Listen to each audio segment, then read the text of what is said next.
అలాంటప్పుడు ఒక వ్యక్తి మన ఐడియాస్ మ్యాచ్ అయ్యాయని అనిపించినప్పుడు ఆ తర్వాత ఆ వ్యక్తి గురించి ఎంక్వైరీ చేసి ఆ తర్వాత ప్రొసీడ్ అయ్యే ఛాన్సెస్ కూడా ఉంటాయి కదా అటువంటి సిచ్యువేషన్స్ కన్సిడర్ పెళ్లిళ్ళ ప్యారేలు ఉండేవారు. వాళ్ళు ఏం చేసేవాళ్ళు అంటే ఒక సంబంధం తీసుకొచ్చినప్పుడు చుట్టుపక్కల వాళ్ళందరూ చేత వాకప్ చేసేవాళ్ళు అన్నమాట. ఈ అమ్మాయి ఎలాంటిది, వాళ్ళ ఇంట్లో ఏంటి, ఎంతమంది ఉంటారు. సో వాళ్ళు ఇచ్చిన డీటెయిల్స్ కంప్లీట్ ట్రస్ట్ చేయకుండా వాళ్ళ ద్వారా వాళ్ళ సొంత ఒక ఇన్వెస్టిగేషన్ లాగా జరిగేది అన్నమాట.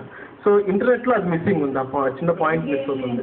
మనం జస్ట్ మనకి జస్ట్ ఇన్ఫర్మేషన్ నో డౌట్ ఇంటర్నెట్లో చాలా చాయిస్ ఉంది మనకి. అంటే పెళ్లి ప్యారేలు ఒక 5 సంబంధాలు 10 సంబంధాలు తీసుకొస్తారు, కానీ ఇంటర్నెట్లో కొన్ని వేల సంబంధాల్లో సెలెక్ట్ చేసుకోవచ్చు. సో సెలక్షన్ చాయిస్ ఎక్కువ ఉంటుంది, కానీ ఓన్లీ వాళ్ళు ఇచ్చిన డేటాని మనం ట్రస్ట్ చేయాల్సి వస్తుంది అంతే.